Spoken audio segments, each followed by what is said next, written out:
నంద్యాలలో YSRCP legal cell ఆధ్వర్యంలో relay నిరాహార దీక్షలు చేపట్టారు. ఎన్నికలకు ముందు ఇచ్చిన హామీలను కూటమి ప్రభుత్వం అమలు చేయాలి అని డిమాండ్ చేశారు. కర్నూలులో హైకోర్టు ఏర్పాటు, జూనియర్ న్యాయవాదులకు నెలకు 10,000 ఇస్తామన్న హామీలు ఎందుకు నెరవేర్చలేదు అని ప్రశ్నించారు. మృతి చెందిన వారి కుటుంబాలకు 10 లక్షల డెత్ బెనిఫిట్ ఇవ్వాలి అని డిమాండ్ చేశారు. అడ్వకేట్ కాలనీ ఏర్పాటు చేసి ఇంటి స్థలాలు మంజూరు చేయాలి అని డిమాండ్ చేశారు.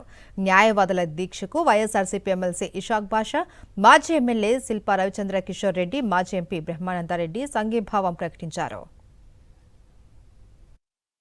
న్యాయశాఖ మాధ్యులు ఫరూక్ గారి ఇలాకాలో నంద్యాలలో ఈరోజు న్యాయం చేయండి అని చెప్పేసి న్యాయవాదులే రోడ్ల మీదకి వచ్చినారంటే ఈ యొక్క కూటమి ప్రభుత్వ పెద్దలు ఏ రకంగా పరిపాలిస్తున్నారో ఒకసారి ఆలోచించుకోవచ్చు.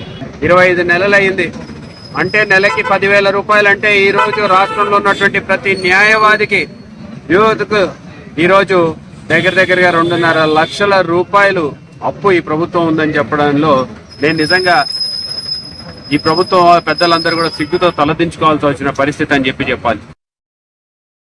మరిన్ని అప్డేట్స్ కోసం ఛానల్ ను సబ్స్క్రైబ్ చేయండి. నోటిఫికేషన్స్ కోసం బెల్ ఐకాన్ పై క్లిక్ చేయండి.